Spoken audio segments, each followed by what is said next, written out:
Hey, how we doing, everybody? I'll talk a little bit about just kind of practice and what's going on leading up to the bowl game, and then we'll talk a little recruiting after that. Had a walkthrough today. Had two good practices earlier this week. Really good one Monday, and another good one on Tuesday. And then, I was gone yesterday. I went to attended Mike Leach's service yesterday, so myself and Coach Riley and Coach Meacham went, and it was a heck of a celebration for Coach Leach, and good to see a lot of people I hadn't seen in a long time. So it was like I said, kind of a celebration really for Mike and what he meant to all of us in college football. Preparation's been good. Well, we had a walkthrough today. We'll have kind of a Tuesday, Wednesday practice tomorrow, and then a run through on Saturday before we depart for Arizona. But it's been a good preparation. We've had an opportunity to work a lot of young players and get those guys reps. While at the same time, obviously, trying to prepare the guys that are going to play in the game the best that we can. I think our preparation will crank up a little bit more tomorrow, even more so on Friday, and kind of get everything from a game plan in by Saturday, and get a run through Saturday before we take off, and then obviously have a full week to continue to prepare for Michigan. So it's been good up to this point. Our guys are excited. There's a buzz. You can tell that they're fired up, to compete in the college football playoff and against a great team like Michigan. And I expect us to continue to practice well. And guys look fast and fresh, and like what I'm seeing from a practice standpoint. Um, Recruiting wise, we've got 22 signees that have signed. We're waiting on one or two more. It's just kind of more paperwork type stuff than anything else. Don't expect any surprises. I think we expect the guys that have been committed to us to sign, and sometime today. But there'll be probably one or two guys that we wait till later in the day to announce them. So it's a good group. Felt like we've addressed our needs. I think that we talk about this all the time as a program. The two hardest things to find are D linemen and corners, really. And so, we feel like we've addressed those needs really well in this group. Love our group of D linemen. Think they've got a lot of length, a lot of athleticism. Same thing on the back end. We signed a number of guys that we're excited about, can really run. Some guys that have experience. Like I said, love the length of this group. I think that we've signed some really big guys up front from an offensive line perspective. Um, the one thing we didn't do is we didn't sign a quarterback. We're kind of trying to figure out, what's next at that position. A lot of that has kind of played out, just waiting to see what was going to happen here and where we want to go from here. My guess is we'll probably take a transfer at some point, but I'm not really sure what that's going to look like, or, that's still kind of a moving target for us. Excited about, the running back that we signed. The wide receivers obviously is a good group. Felt like we, signed a really good tight end as well. So like the overall class, love the group, like the linebackers, like their length and their athleticism. And again, like I said, I think the strength of the class is going to be, speed on the back end and length, and then the D line class that we signed. So feel good about these guys. This is a day of celebration. It's been a long year, really recruiting these guys since we got here to TCU. We were able to what I thought have a good class last year and a good transfer class, but I think this is the kind of class that we expect to sign every year. Our expectations are to sign a top 15, top 10 recruiting class. As we continue to have success in the program and build relationships with 24 and 25 recruits and high school coaches and everything else. It's a big part of the recruiting process. So excited about this group. I think it's, like I said, it's a good group, and love the length and overall athleticism.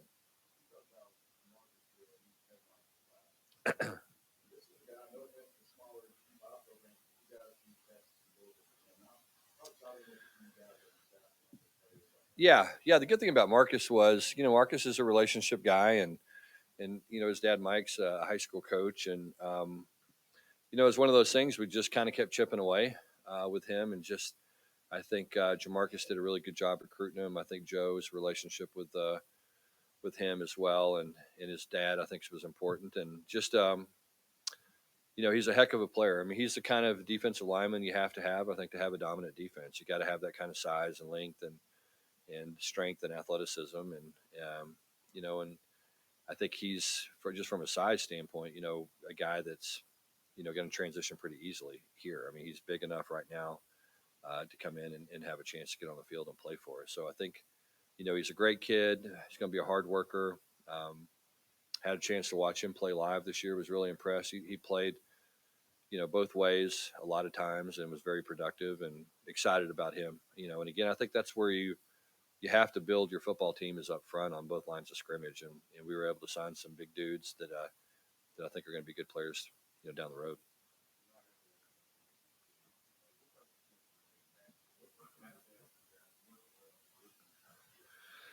Yeah, I think he can do a bunch of different stuff. I think that's what we liked about him was that he has length and he can run. You watch his high school tape. I mean, he's catching the ball and doing things on it that are impressive. You know, I think his best football is in front of him. He's a guy that we're going to kind of see what happens to him in terms of how big does he get and how athletic does he stay. And he's got that frame that we like to have, and we like to just let those guys kind of figure it out by how big they get and what happens to their bodies when they get here. He's somebody that I think has a chance to be a really really good player. I don't think he's close to tapped into his potential yet, and we're excited about him. I think he's going to be a heck of an addition to the class.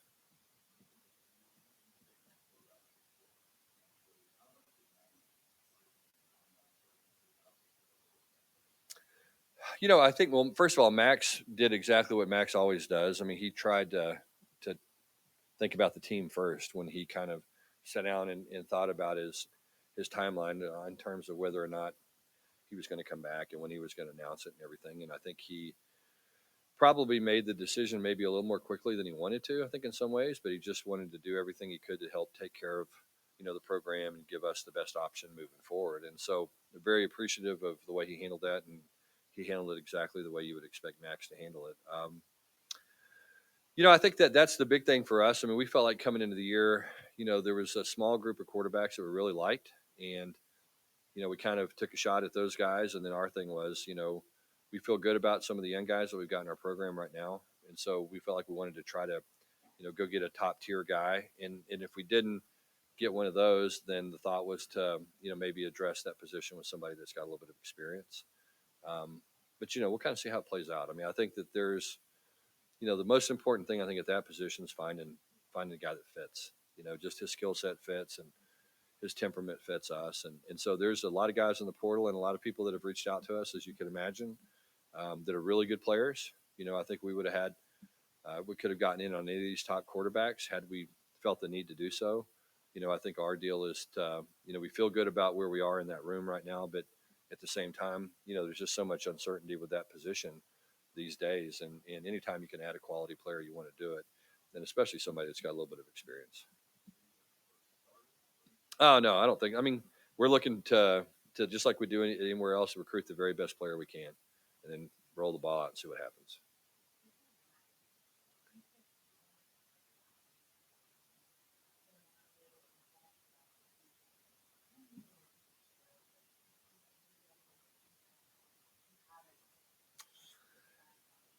Yeah, the funny thing about Max is, he's just such a typically when you have a quarterback. I mean, there's all these kind of highs and lows of the process, and those guys a lot of times are kind of emotional, and sometimes you're dealing with younger guys, um, and there's these highs and these lows, and so you kind of have these moments where you look back on it all and you go, wow, this kid's really grown up or really changed or whatever. And the funny thing about Max is, I think his temperament's the same, honestly, since we got here. I think um, I think the biggest thing Max has done is just kind of find his confidence. You know what I mean? And I think that's the biggest move that he's made is just becoming confident in himself and the rest of his team, and just believing in the process, and not thinking that you have to go out there and make a big play every single time. And I think sometimes that's quarterbacks kind of get that sense of pressure that falls on them, that they have to never make a mistake, or they have to go out there and perform perfectly, or they have to um, go out and win games. And certainly Max has done that for us, but he doesn't have to do it every single play. And I think that's that's probably been the biggest thing I've seen for him, is just that there was a desperation that I got a sense of that Max played with at times in the past, maybe, and I don't think he's playing that way. And I think that's has allowed him to play better. I think it's taken pressure off of him. You know, if he makes a mistake, you know, we don't care. You know what I mean? And we know that he's going to bounce back. We know he's going to make plays, and that's the nature of that position. You get the ball in your hands, and 50 times a game you have to make decisions. You know, when you drop back and throw, or when you run, or do all those different things that Max does, and so he's got to make a lot of good decisions, and it's not going to be the right one all the time. And so I do think that there is, you know, a sense of relief and confidence, um, and I think that's kind of what happened to him. He just realized, okay, look, I've got a job to do, and I've just got to stay within the framework of doing my job, and really took a lot of confidence from his ability to operate within that framework. And I think as the season went along, he just became more and more and more confident. And there's been times he's put the team on his back, and figured out how to win games.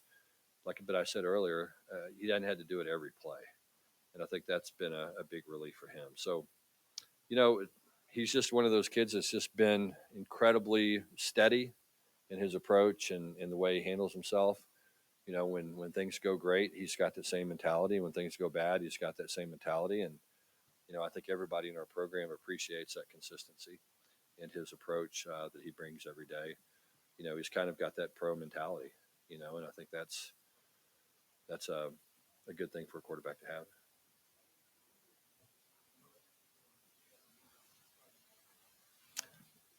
Yeah, I think the good thing about Chandler, I mean, Chandler knows that you know that he's going to have a great opportunity here. We have a lot of good football players coming back. We're going to add a lot of good football players, from a high school perspective and also from a transfer perspective. And I think it's been great for Chandler to kind of learn some of the lessons that Max has learned this year. I think quarterbacks, again, they want to go out there and they want to do things and they want to be productive and they want to force the issue.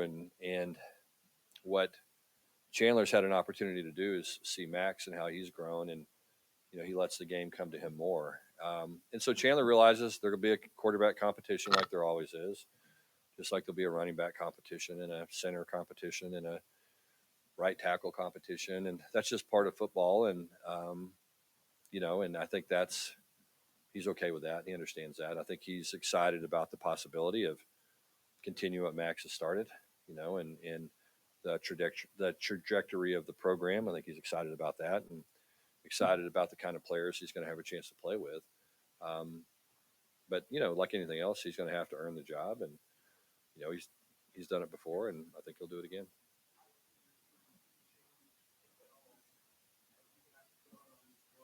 Yeah, yeah, it got better. I mean, it got better obviously down the stretch. We were able to, in the last month, really get in on some really good players. Guys that weren't necessarily returning our phone calls.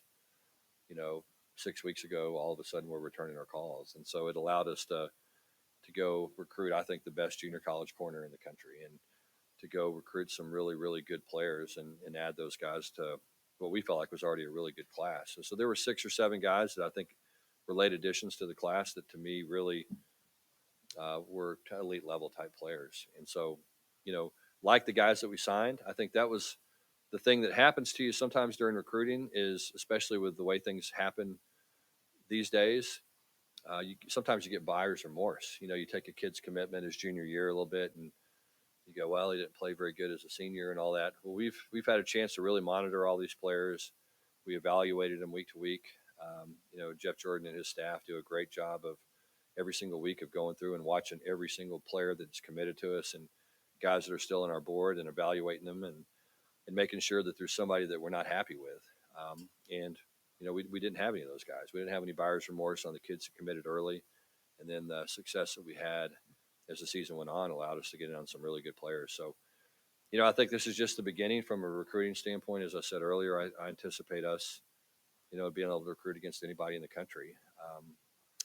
It's a different landscape out there with some of the NLI stuff, or NIL stuff, and but it's like anything else. You adjust and you find guys that feel like fit your program, and we think we can recruit against the very best in college football.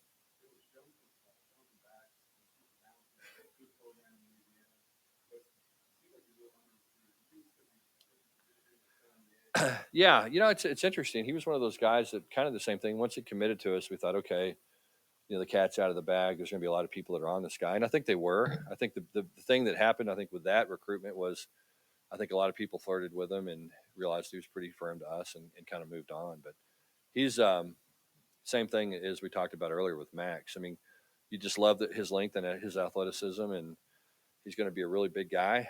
Um, and he's powerful, he's productive, played at a great program, all the stuff you like at that position he's got. And so um, he was one, honestly, I was concerned about, just because I figured, within the state of Louisiana, just that landscape, there was going to be some people that came in and made a run at him. But I think he was comfortable being here, and again, I think we did a good job recruiting him.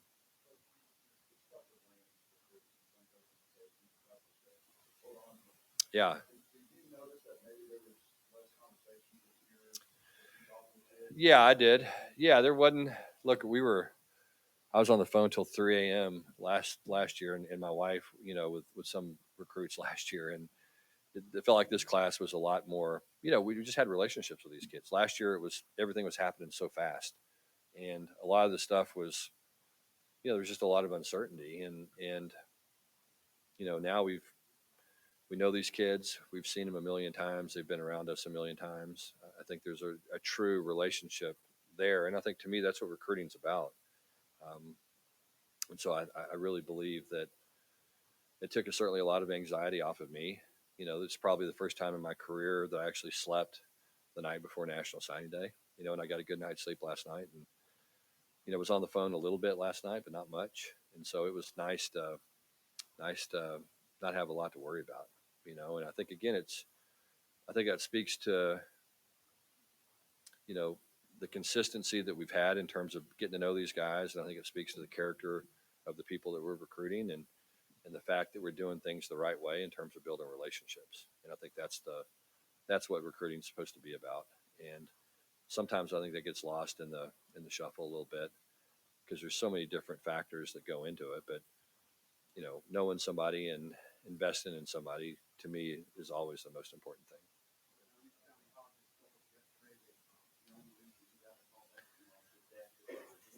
Yep. Yeah. Yeah. It's funny. So I remember when that happened last year. Johnny had a really good game against us at SMU when he played against us. They had two good linebackers there. They had another kid at Navy, Dylan Fago, who was a really good player, that played linebacker there as well. And so when he went in the portal, you know, I liked their linebackers, and I remember that he had gone in and we'd heard about it. We saw the tape, and um, he'd been very productive against us. It just felt like he was kind of what we needed. I think sometimes what you do is, recruiting's not always about finding the bigger, fastest guys. Sometimes it's about finding, especially from a transfer perspective, somebody who can come in and move the needle in a room. And we just felt like here was a kid that's played a lot of football, that was really mature. Um, that our experience with service academy kids is that they're going to be disciplined and hardworking and provide leadership and all that. And we just felt like that was going to be a good addition to that room. Um, and so all those factors contributed to that. I don't know that any of us would say that he was going to have the success he's had this year. I mean, we thought he was going to be a good player. But what he's done is he got an opportunity and he's made the most of it. And that's what you expect guys to do, and especially older, more mature guys like he is. So it's been a great addition for us, and not really surprised, uh, that he's been successful, but I think has probably exceeded everybody's expectations.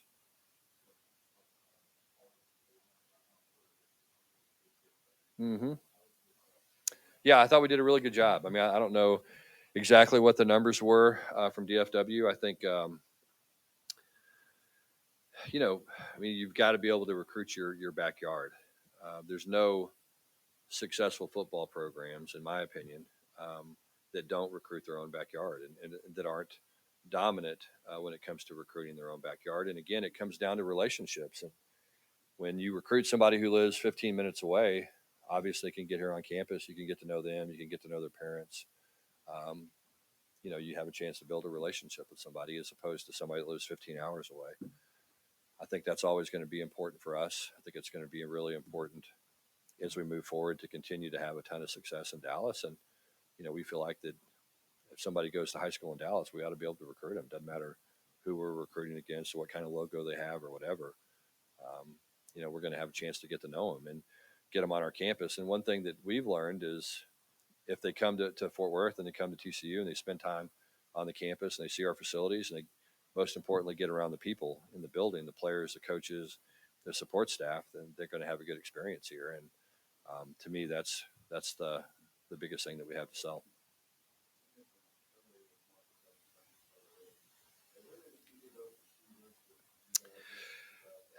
Yeah, yeah. I mean, I think Cordell. Obviously he's going to graduate early.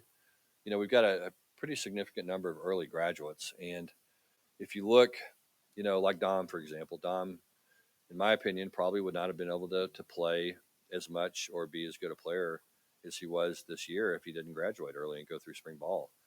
And so I think some of these guys, Cordell's, I think he's going to have a chance to kind of be in that same mold. He'll go through spring ball. He's, in a good place physically. He's got good size. He's got good strength. He's raw, and there's going to be a ton of development that has to take place. But typically, you can transition pretty quickly from playing receiver in high school to playing receiver in college, maybe a little faster than you can some other positions. But he's, we're excited about him, and he does have a tremendous amount of length, and he goes and gets the ball. And as I said, he's going to get a chance to get a ton of coaching this spring, and by the time fall rolls around, I think he'll have a chance to contribute.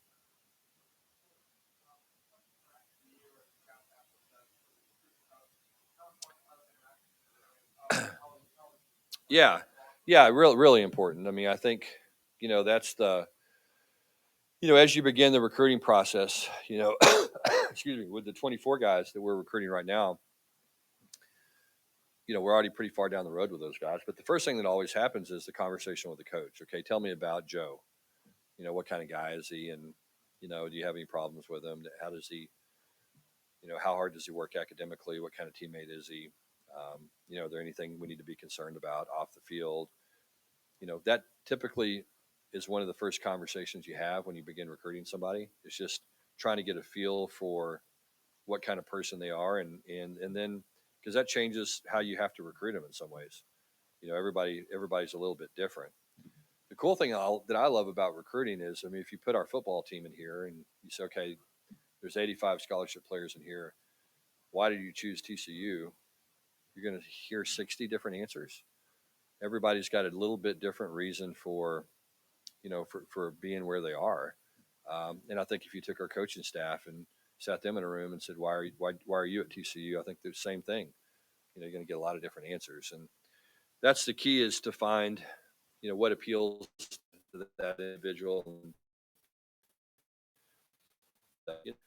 sell that and get to know them. And I think the big thing that I believe in is just give them a snapshot of what your program is.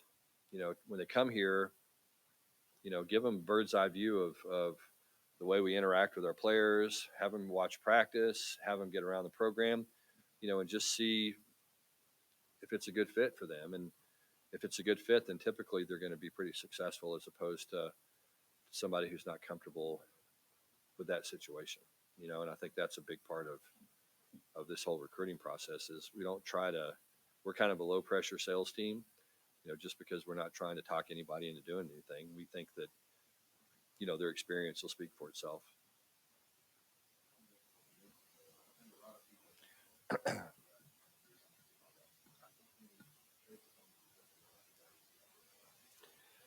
Yeah, I mean, clearly, Michigan's really good up front. I mean, that's a team, that's going to be a kind of the DNA of a Michigan football team is going to be, to be big and strong and powerful. And when you look at them defensively and them offensively, it's pretty similar.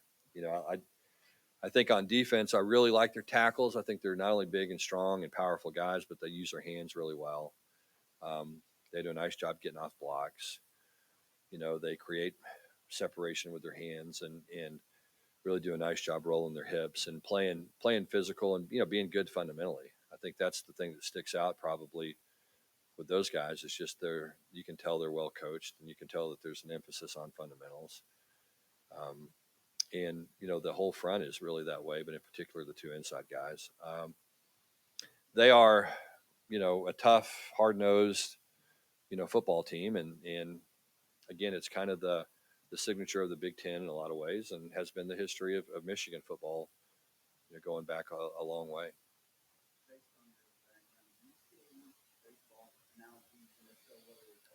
Yeah, excuse me.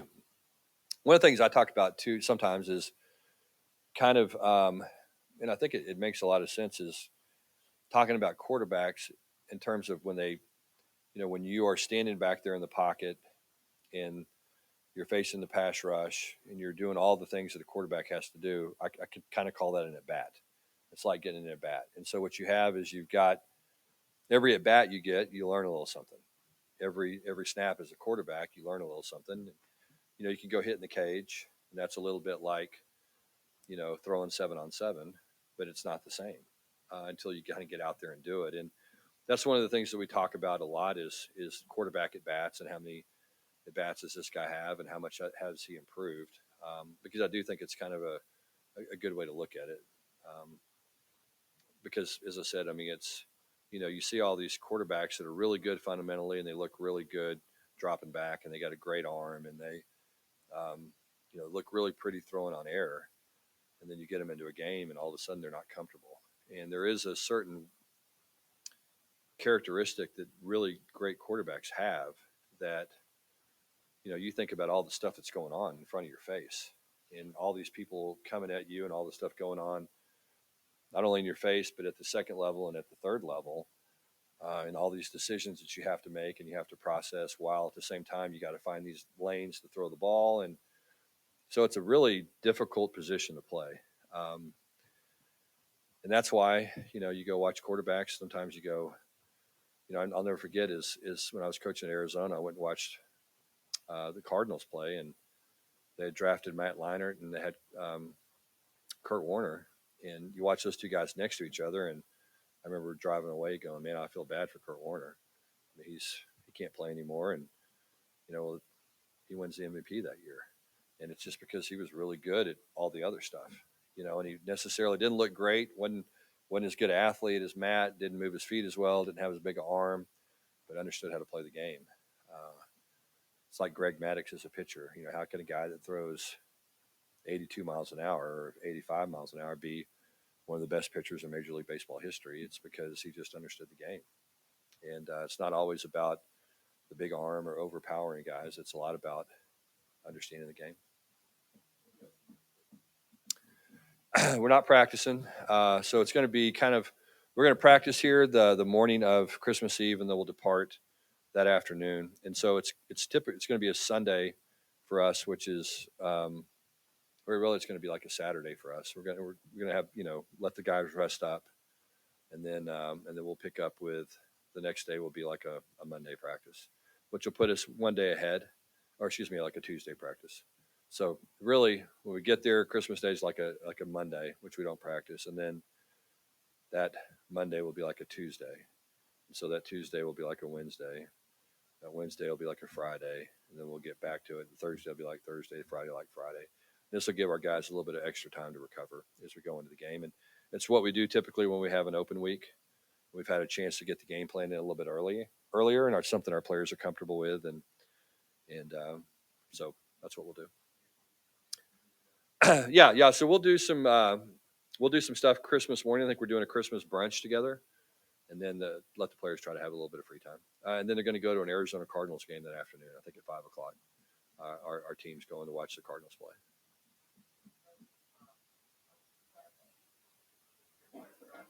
Yep. Yeah.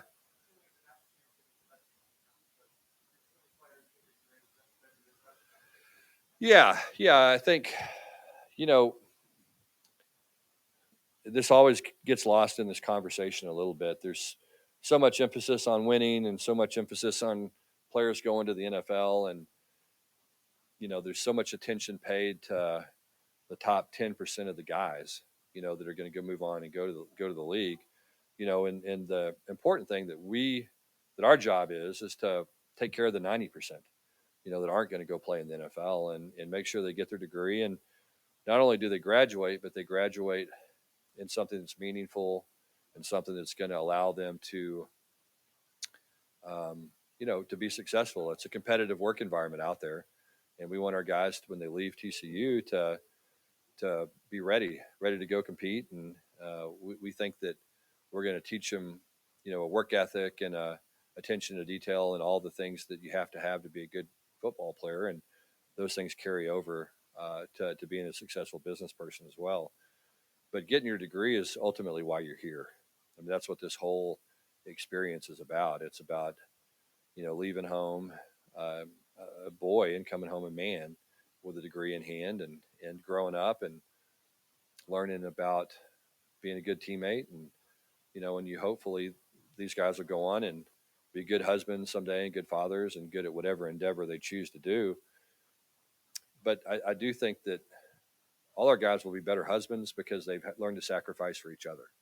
And a big part of having a great marriage is understanding you're not always going to get what you want. Just like being a great teammates, understanding the same thing. And so all these lessons that we get to teach and talk about all the time, I think are important to build in a team, but I think they're more important to build in a life. And so I think that's what, to me, that's the most fun. As I said earlier, I was at Mike Leach's funeral yesterday, and I saw a ton of, former players there, guys that we had at Texas Tech, and guys that we've known for a long time that Coach Leach has coached at different places. And it's always really gratifying when you see them come back and you get to hear how well they're doing, and how they're successful and happily married and raising kids, and doing the things that truly are important. And so that's what's I think we sometimes lose focus on that. And but again, that's to me that's my important job. I think is to my most important job is to when somebody leaves this program, they're a lot better than they were when they came in. Yep. Yeah. So I met Mike 1996 at the National Convention in Orlando, Florida, and Hal Mummy had hired me to uh, be a GA at Kentucky. Pretty crazy. Hal had been coaching small college for a number of years up to that point. I think when Hal had last been in Division One, they had 6 graduate assistant spots, and so basically told 6 people that they had GA jobs. Well, I got to Orlando and drove from Lubbock to Orlando, which is not just down the street. Um, I found out that he had promised 6 people GA jobs, and he had brought Chris Hatcher, who just won the Harlan Hill Trophy, to be a GA with him from Valdosta State. And so there were kind of 5 of us vying for a spot. Um, and so I was like, what am I going to do? And so I talked to him. It was about 10 o'clock at night was when I had first a chance to visit with him. And Coach Leach was in the room. And I remember talking to Mike, and I said, well, what do you think I ought to do? And we just met, and he goes, well, I don't know. If I was you, I'd be the first guy that got into school. So I remember walking back to my hotel room thinking, hmm, So I just walked right out to my car, got in my car, drove to Lexington, Kentucky. Uh, Guy showed up the next day. It was Hal's operations guy. And I said, "Hi, I'm the new GA. You're supposed to get me in school today." And so Jack Fligg, who was a great guy, had been at Alabama, had worked with Bear Bryant. Jack Fligg walked me over and got me into school. And that's kind of how I became a GA at Kentucky. And then I was Mike's GA the fall of '97. Um, and that was a treat. I mean, the guy was, we just had a blast. He was really, really good. I mean, it was, when I first got there, I thought, you know, I didn't know these guys. I didn't really know. I knew Hal by reputation, didn't really know Mike at all.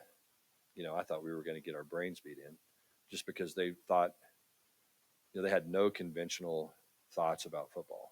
Everything was unconventional and off the wall. And I just remember thinking, man, we can't do this stuff, and we did. And so I told our team today, the power of Mike Leach to me is, how else can you explain somebody from Cody, Wyoming, whose dad was a forester, um, that had really was never, I don't know if he ever played football. He said he played high school football.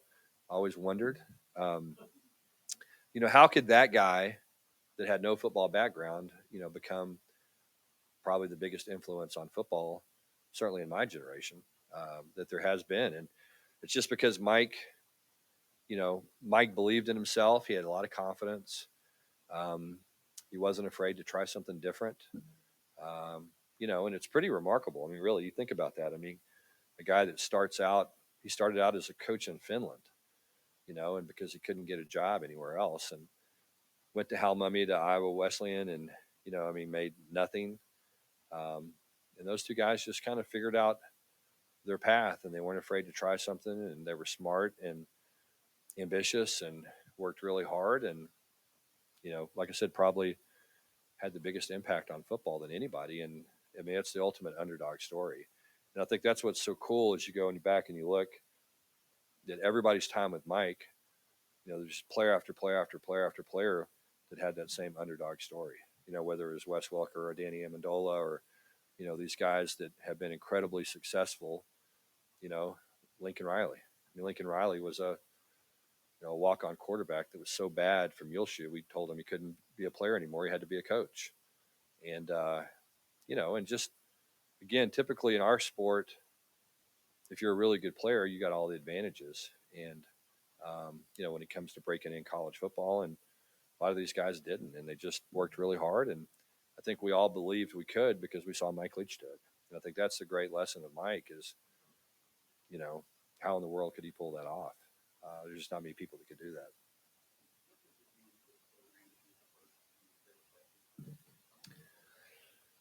I think it's cool. I think it's I think number one, I think it means that that you can do it here. I think that's the whole thing is when you look around college football, and kind of goes back to what I was talking about earlier. There's just certain programs that have always done it. They're bigger programs with big fan bases, with big student bodies, with great tradition. And TCU has kind of been that program that's managed to do it through the years. Kind of had to fight their way up, and that's what Gary Patterson did so well. Is Gary tackled kind of every obstacle along the way, whether it was changing league to league, whether it was lack of facilities, whether it was whatever it was, he kind of figured it out and got TCU on the map. And so from the outside looking in, which I was a long time at TCU. When I was at Texas Tech, I remember I'd recruit against TCU and we'd lose guys occasionally, and I was always like, "Why in the world would you go to TCU?"